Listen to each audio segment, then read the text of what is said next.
जब चुनाव आ जाएं तो जनता ही जनार्दन बन जाती है और शायद इसीलिए सरकार ने हर साल 1 अप्रैल से लागू होने वाले नए कलेक्टर रेट को अब चुनाव के बाद लागू करने का फैसला ले लिया है।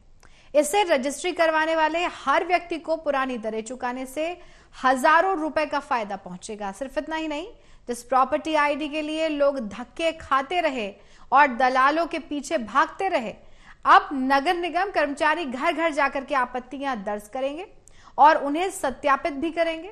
ये जनता के लिए वाकई बड़ी राहत है।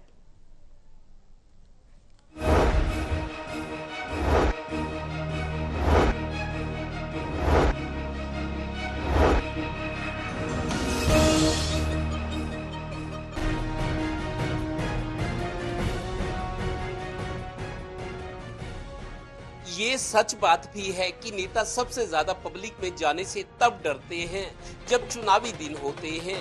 शायद इसी कारण पानीपत की 6 लाख की शहरी आबादी के लोगों को चुनावी तोहफे मिले हैं। हर साल 1 अप्रैल से लागू होने वाले कलेक्टर रेट होल्ड पर रखे गए हैं। ये अब लोकसभा चुनावों के बाद जुलाई से लागू होंगे, यानी प्रॉपर्टी खरीद की रजिस्ट्री कराने वाले हजारों लोगों को इन 3-3.5 महीनों में एक रजिस्ट्री पर हजारों रुपए की बचत होगी, क्योंकि अभी पुराने कलेक्टर रेट पर ही रजिस्ट्रियां की जाएंगी। ये जनता को ये जो कलेक्टर रेट बढ़ने थे, इसका जनता को बहुत बेनिफिट है भाई। ये इलेक्शन के बाद तो शायद बढ़ जाए रेट, उससे पहले नहीं बढ़ रहे रेट। बहुत ये पब्लिक को देखते हुए बहुत बढ़िया फैसला है ये।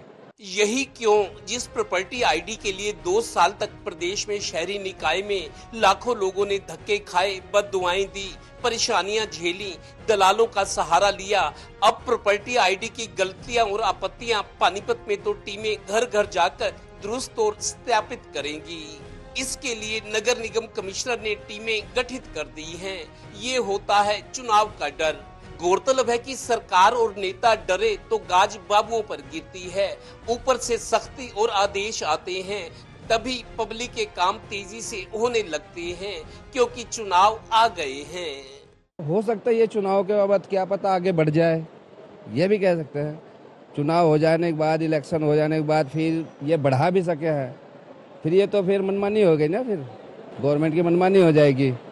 खैर, अब 2 महीने बाद एक बार फिर जनता ही जनार्दन होगी।